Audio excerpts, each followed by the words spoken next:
ಭೀಷ್ಮರ ಅಪೇಕ್ಷೆಯಂತೆ ದ್ರೋಣಾಚಾರ್ಯರು ಹಸ್ತಿನಾವತಿಗೆ ಬಂದು ಈ ರಾಜಕುಮಾರರಿಗೆಲ್ಲ ಶಸ್ತ್ರವಿದ್ಯೆಯನ್ನ ಕಲಿಸ್ತಾ ಇದ್ರು. ಅಸಾಮಾನ್ಯ ಗುರುಗಳವರೆಲ್ಲ.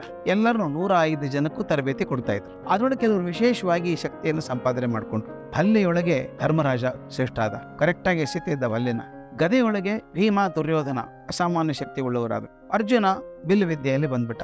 ಎಲ್ಲರೂ ತಮ್ಮ ಶಕ್ತಿ ಪ್ರಕಾರ ಶಸ್ತ್ರವಿದ್ಯೆಯನ್ನು ಪಡ್ಕೊಂಡು ಹೋದ್ರು ಕೂಡ ದ್ರೋಣಾಚಾರ್ಯರಿಗೆ ಹೆಚ್ಚು ಪ್ರೀತಿ ಇದ್ದದ್ದು ಅರ್ಜುನನ ಬಗ್ಗೆ. ಅದಕ್ಕೆ ವಿಶೇಷ ಕಾರಣ ಏನು ಅಂದ್ರೆ ಆತ ಒಳ್ಳೆ ವಿದ್ಯಾರ್ಥಿ, ವಿನಯ ಸಂಪನ್ನ, ತುಂಬಾ ಪ್ರೀತಿಯಿಂದ ನೋಡ್ಕೋತಿದ್ದ ಗುರುಗಳಿಗೆ. ಅದಲ್ದೇನೆ ಏನೇ ಕಲಿಸಿದ್ರು ಕೂಡ ಅತ್ಯಂತ ಮನಸ್ಸಿಟ್ಟು ಅದು ಪರಿಪೂರ್ಣವಾಗಿ ತನ್ನ ಕೈಗೆ ಸಿಗೋವರೆಗೂ ಬಿಡ್ತಿರ್ಲಿಲ್ಲ. ಅಷ್ಟು ಚಂದ ದುಡಿತಿದ್ದ. ಗುರುಗಳು 10 ಕಲಿಸಿದ್ರೆ ಅವನ್ ತಾನು ಪ್ರಯೋಗ ಮಾಡಿ 15 ಕಲ್ಕೊಂಡ್ ಬರ್ಬೇಕು ಮರುದಿವಸ. ಆ ತರ ಮನಸ್ಸಾತದ. ಗುರುಗಳ ಬಗ್ಗೆ ಅಸಾಮಾನ್ಯ ವಿಶ್ವಾಸ. ಅವನ ಬಗ್ಗೆ ಗಮನ ಇಟ್ಟು ನೋಡ್ತಾ ಇದ್ದ. ಇಟ್ಟು ಹೇಗೆ ಮಾಡ್ಬೇಕು ಅವನ, ಜಗತ್ತಿನ ಅತ್ಯಂತ ಶ್ರೇಷ್ಠ ಧನುರ್ಧರ ಆಗ್ಬೇಕು ಅವನು ಅಂತ ಆಸೆ ಅವ್ರು. ಒಂದು ದಿವಸ ರಾತ್ರಿ ಪಾಂಡವರು ಊಟ ಮಾಡ್ತಾ ಇದ್ದಾರೆ. ಆಗಿನ ಕಾಲದಲ್ಲಿ ದೀಪ ಹಚ್ಕೋಬೇಕಲ್ಲ, ಬೆಳಕದೇನೆ. ಊಟ ಮಾಡುವಾಗ ಜೋರ ಗಾಳಿ ಬಂತು, ದೀಪ ಆರೋಯ್ತು. ಮತ್ತೊಂದು ದೀಪ ಕುಂತಿ ಹಚ್ಕೊಂಡ್ ಬರೋವರೆಗೂ ಕತ್ಲೆ ಇತ್ತು. ಊಟ ಮಾಡ್ತಾ ಇದ್ರೆ ಹಾಗೇನೆ ಅರ್ಜುನ ಗಮನಿಸ್ದ, ಎಲ್ಲ ಇವನ ಕತ್ಲೆ ಇದೆ, ನನಗೆ ತಪ್ತಾ ಇಲ್ಲ, ತುತ್ತು ಕರೆಕ್ಟ್ ಆಗಿ ಬಾಯಿಗೆ ಹೋಗ್ತಾ ಇದೆ. ನೋಡಿ, ಕಾಣಿಸ್ಬೇಕು ಅಂತಿಲ್ಲ, ಆದ್ರೆ ಕೈಗೆ ಬಾಯಿ ಎಲ್ಲಿ ಅಂತ ಗೊತ್ತು, ಕೈಗೆ ಊಟ ಎಲ್ಲಿದೆ ಅಂತ ಗೊತ್ತಿದೆ, ಸರಿಯಾಗಿ ಹೋಗ್ತಾ ಇದೆಯಲ್ಲ, ಇದು ನಾನು ಬಿಲ್ಲು ವಿದ್ಯೆ ಬಳಸ್ಕೋಬಹುದಾ ಇದನ್ನ ಅನ್ಕೊಂಡ. ವಿಚಾರ ಮಾಡ್ದ. ರಾತ್ರಿ ಬಾಣ ಹೊಡೆಯೋದು ಪ್ರಾಕ್ಟೀಸ್ ಮಾಡೋಕೆ ಶುರು ಮಾಡಿದ.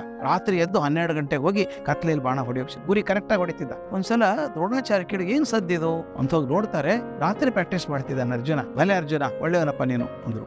ಹಾಗೆ ಮುಂದುವರೆದ ಅರ್ಜುನ ಇನ್ನೊಂದು ವಿದ್ಯೆಯನ್ನು ತನ್ನ ಕರಗತ ಮಾಡ್ಕೊಂಡ. ಅದನ್ನು ಶಬ್ದವೇದಿ ಅಂತ ಕರೀತಾರೆ. ಅಂದ್ರೆ ವಸ್ತು ಕಾಣಿಸ್ಲಿಕ್ಕಿಲ್ಲ ನಿಮಗೆ, ಅದ್ರ ಧ್ವನಿ ಕೇಳಿಸತ್ತೆ ಎಲ್ಲೋ. ಆ ಧ್ವನಿ ಎಲ್ಲಿದೆ ಅಂತ ಏಕಾಗ್ರ ಚಿತ್ತದಿಂದ ಗುರುತಿಸಿ ಕಣ್ಣು ಮುಚ್ಚಿ ಆ ಗುರಿ ಬಂದೆಗಡೆ ಬಾಣ ಬಿಟ್ರೆ ಆ ವಸ್ತು ಹೊಡಿಬೇಕು. ಅದು ಅಭ್ಯಾಸ ಮಾಡ್ಕೊಬಿಟ್ಟ. ಅದು ಎಲ್ಲಿ ಒಂದು ಟಕ್ಕನ್ ಸಪ್ಪಳಾದ್ರೆ ಆ ಬಾಣ ಬಿಡೋನಲ್ಲಿ. ದ್ರೋಣಾಚಾರ್ಯ ಬಹಳ ಸಂತೋಷ ಆಯ್ತು. ಅಯ್ಯೋ, ನನಗ್ ಸಾಧಿಸ್ಲಾರದನ್ನ ನನ್ನ ಶಿಷ್ಯ ಸಾಧಿಸ್ಬಿಟ್ಟಲ್ಲ. ಒಂದ್ಸಲ ತರಬೇತಿ ಕೊಡ್ತಾ ಇದ್ದಾರೆ ಮೈದಾನದಲ್ಲಿ. ಎಲ್ಲೂ ಪಕ್ಷಿ ಸಪ್ಪಳಾಯ್ತು, ಪಕ್ಷಿ ಕೂಗೋದು. ತಿರುಗಿ ನೋಡಿದ್ರು ದ್ರೋಣಾಚಾರ್ಯ, ಎಲ್ಲೂ ಕಾಣಿಸ್ತಾ ಇಲ್ಲ ಪಕ್ಷಿ. ಮರದ ಮೇಲೆ ಎಲ್ಲೂ ಕಾಣಿಸ್ತಾ ಇಲ್ಲ, ಯಾವುದು ತಲೆ ಮೇಲೆ ಹಾರ್ತಾ ಇಲ್ಲ. ಅರ್ಜುನ ಪಕ್ಷಿ ಧ್ವನಿ ಕೇಳಿಸ್ತು ಗುರುಗಳೇ, ಎಲ್ಲಿದೆ ಅದು? ಒಂದು ಕ್ಷಣ ಕಣ್ಣು ಮುಚ್ಚಿ ವಿಚಾರ ಮಾಡಿ ನೋಡ್ದ. ತಕ್ಷಣ ಹೇಳ್ದ, ಗುರುಗಳೇ, ನಮ್ ತಲೆ ಮೇಲೆ ಹಾರ್ತಾ ಇದೆ, ಎಡಗಡೆ ಮೋಡ ಇದೆಯಲ್ಲ, ಕಪ್ಪು ಮೋಡ, ಅದ್ರ ಮೇಲೆ ಹಾರ್ತಾ ಇದ್ವಿ, ಅದು ಕಾಣಿಸ್ತಾ ಇಲ್ಲ ಅಂತ. ಹೌದಾ, ಅಷ್ಟು ಮೇಲೆ ಇದೆಯಾ? ಹೌದು ಗುರುಗಳೇ, ವಿಶೇಷ ಪಕ್ಷಿ, ಎತ್ತರಕ್ಕೆ ಹಾರುವಂತ ಪಕ್ಷಿ, ಹದ್ದಿನಂತದ್ದು. ನಮ್ ಎಡಗಡೆ ಮೋಡ ಐತೆ, ತಪ್ಪು ಮೋಡ, ಅದ್ರ ಮೇಲಕ್ಕೂ ಹಾರ್ತಾ ಇದೆ ಅಂತ. ಹಾಗೂ ನೀನ್ ಧ್ವನಿ ಕೇಳಿದ್ಯಾ ಅದ್ರದ್ದು? ಶಬ್ದವೇದಿ ಇದೆ ನಿನಗೆ, ಬಾಣ ಹೊಡೆದು ಉಳಿಸೋದನ್ನ, ಪಕ್ಷಿ ಹೊಡಿ ನೋಡೋಣ ಅಂದ್ರು. ಅರ್ಜುನ, ಬೇಡ ಗುರುಗಳೇ, ಬಾಣ ಹೊಡೆಯೋದು ಬೇಡ ಅಂತ. ಯಾಕೋ ಅಂತ ಕೇಳಿದ್ರು. ಗುರುಗಳೇ, ನಾನು ಹೊಡೆದು ಕೇಳಿಸ್ಬಿಡ್ತೇನೆ, ಏನೂ ತೊಂದರೆ ಇಲ್ಲ ನನಗೀಗ. ಆ ಧ್ವನಿ ಕೇಳಿಸಿದ ತಕ್ಷಣ ನಾನು ಬಾಣ ಬಿಟ್ಟು ಕೊಲ್ಬಲ್ಲೆ ಅದನ್ನ. ಪಾಪ ಏನ್ ಮಾಡಿತ್ತು ಪಕ್ಷಿ? ಅದು ಯಾವ ಅನ್ಯಾಯ ಮಾಡಿತ್ತು?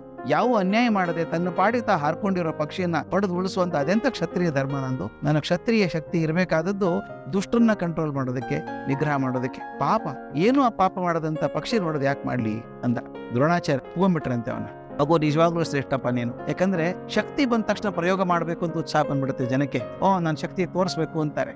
ಶಕ್ತಿ ಸಂಗ್ರಹ ಮಾಡ್ಕೊಳ್ಳೋದು ಒಂದಾದ್ರೆ ಸಂಯಮ ಬೆಳೆಸ್ಕೊಳ್ಳೋದು ಇನ್ನೊಂದು ಬಹಳ ದೊಡ್ಡದು. ಅದಕ್ಕೆ ಹೇಳ್ತಾರೆ, it's good to have joint strength but not good to use it like a joint ಅಂತ.